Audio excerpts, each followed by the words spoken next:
श्री दुर्गा सप्तशती हिंदू धर्म का सर्वमान्य ग्रंथ है। इसमें माता रानी के भक्तों पर कृपा के सुंदर इतिहास का वर्णन है, जो भक्त के पढ़ने और सुनने मात्र से मनोवांछित वस्तु सहज प्राप्त हो जाते हैं। भगवती की आराधना से मनुष्यों के घर में सुख, शांति, समृद्धि की प्राप्ति होती है। तृतीय अध्याय, इसमें सेनापतियों सहित महिषासुर के वध का वर्णन है। जगदम्बा के श्री अंगों की कांति उदय काल के सहस्त्रों सूर्यों के समान है। वे लाल रंग की रेशमी साड़ी पहने हुए हैं। उनके गले में मुंडमाला शोभा पा रही है। दोनों वक्षों पर रक्त चंदन का लेप लगा है। वे अपने कर कमलों में जप मालिका, विद्या और अभय तथा वर नामक मुद्राएं धारण किए हुए हैं। 3 नेत्रों से सुशोभित मुखारविंद की बड़ी शोभा हो रही है। उनके मस्तक पर चंद्रमा के साथ ही रत्नमय मुकुट बंधा है तथा वे कमल के आसन पर विराजमान है।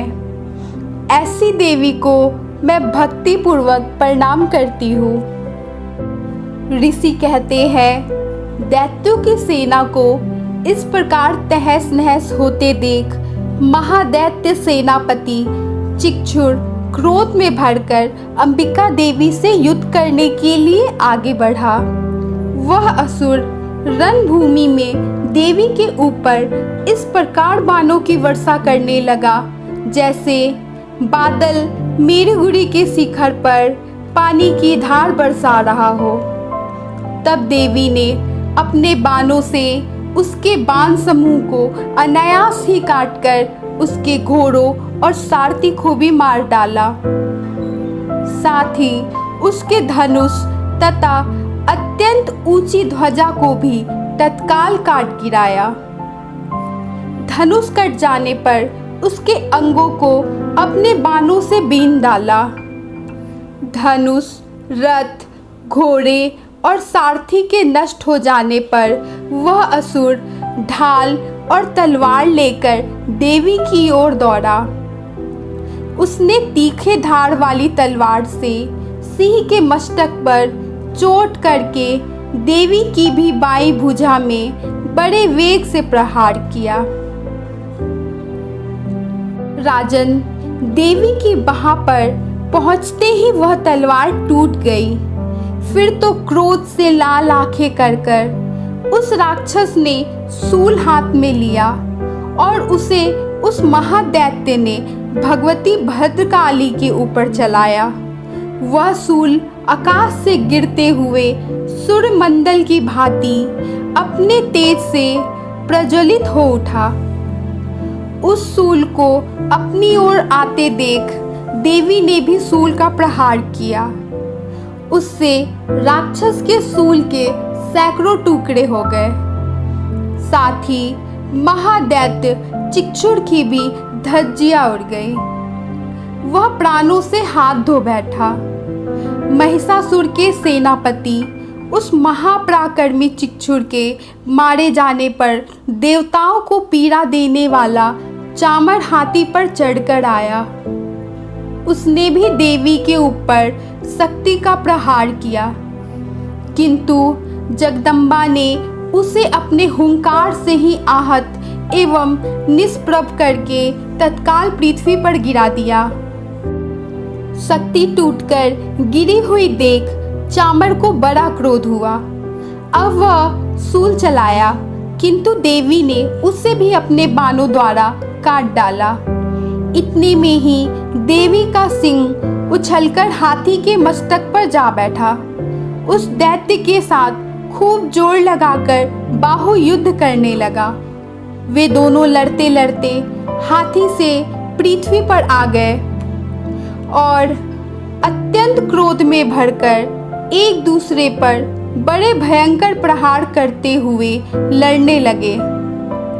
तदंतर सिंह बड़े वेग से आकाश की ओर उछला और उधर से गिरते समय अपने पंजों की मार से चामर का सिर धड़ से अलग कर दिया। इसी प्रकार उदक भी सीला और वृक्ष आदि की मार खाकर रणभूमि में देवी के हाथ से मारा गया तथा कराल भी दांतों, मुक्कों और थप्पड़ों की चोट से धराशायी हो गया। क्रोध में भरी हुई देवी ने गदा की चोट से उद्दत का कचूमर निकाल डाला। भृंदीपाल से वास्कल को तथा बाणों से ताम्र और अंधक को मौत के घाट उतार दिया।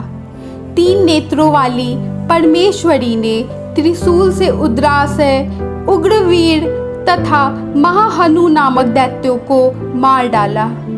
तलवार की चोट से विडाल के मस्तक को धड़ से काट गिराया। दुर्धर और दुर्मुख इन दोनों को भी अपने बाणों से यमलोक भेज दिया। इस प्रकार अपनी सेना का संहार होते देख महिषासुर ने भैंसे का रूप धारण करके देवी के गणों को त्रास देना आरंभ किया।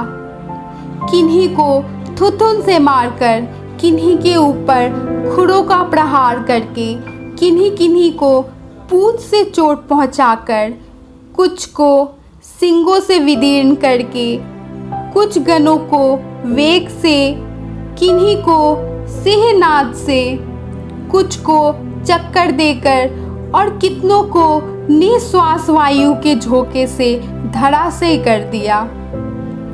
इस प्रकार गणों की सेना को गिराकर वह असुर महादेवी के सिंह को मारने के लिए झपटा।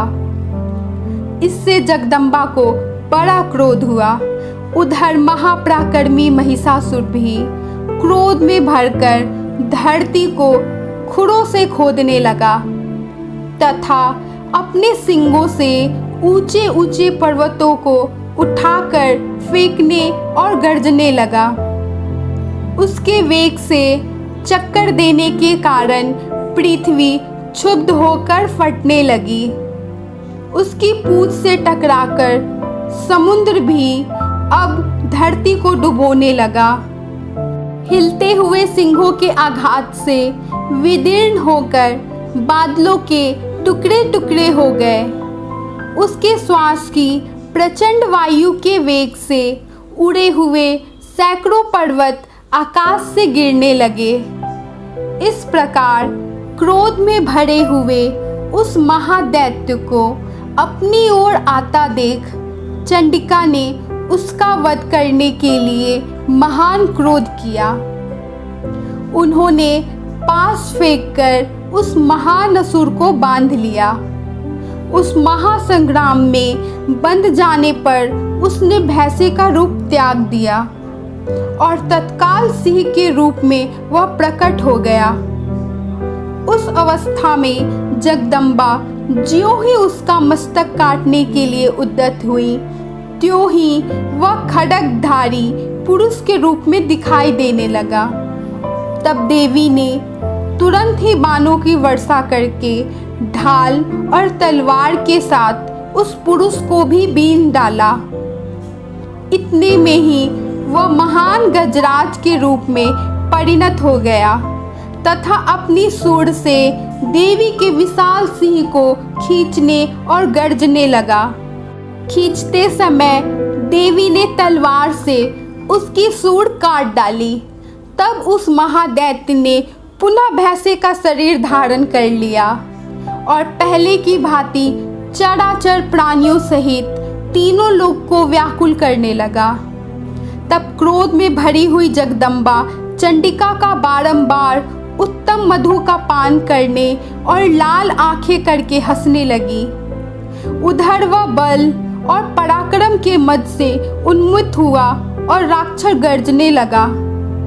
अपने सिंगों से चंडी के ऊपर पर्वतों को फेंकने लगा। उस समय देवी अपने बाणों के समूहों से उसके फेंके हुए पर्वतों को चूर्ण करती हुई बोली। बोलते समय उनका मुख मधु के मद से लाल हो रहा था और वाणी लड़खड़ा रही थी। देवी ने कहा, ओ मूढ़, मैं जब तक मधु पीती हूँ तब तक तू क्षण भर के लिए खूब गर्ज ले। मेरे हाथ से यही तेरी मृत्यु हो जाने पर अब शीघ्र ही देवता भी गर्जना करेंगे। ऋषि कहते हैं, यो कहकर देवी उछली और उस महादैत्य के ऊपर चढ़ गई। फिर उसने पैर से उसे दबाकर उन्होंने शूल से उसके कंठ में आघात किया।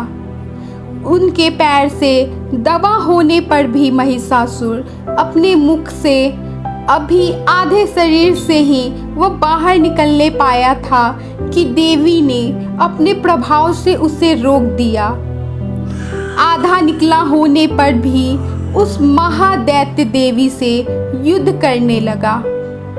तब देवी ने बहुत बड़ी तलवार से उसका मस्तक काट गिराया। फिर तो हाहाकार करती हुई दैत्यों की सेना भाग गई तथा संपूर्ण देवता अत्यंत प्रसन्न हो गए। देवताओं ने दिव्य महर्षियों के साथ देवी दुर्गा का स्तवन किया। गंधर्व राज गाने लगे तथा अप्सराएं नृत्य करने लगी। इस प्रकार श्री मार्कंडे पुराण में सावर्णिक मनवंतर की कथा के अंतर्गत देवी महामात्म्य में महिषासुर वध नामक तृतीय अध्याय पूरा हुआ। श्री दुर्गाय नमः। जय माता दी।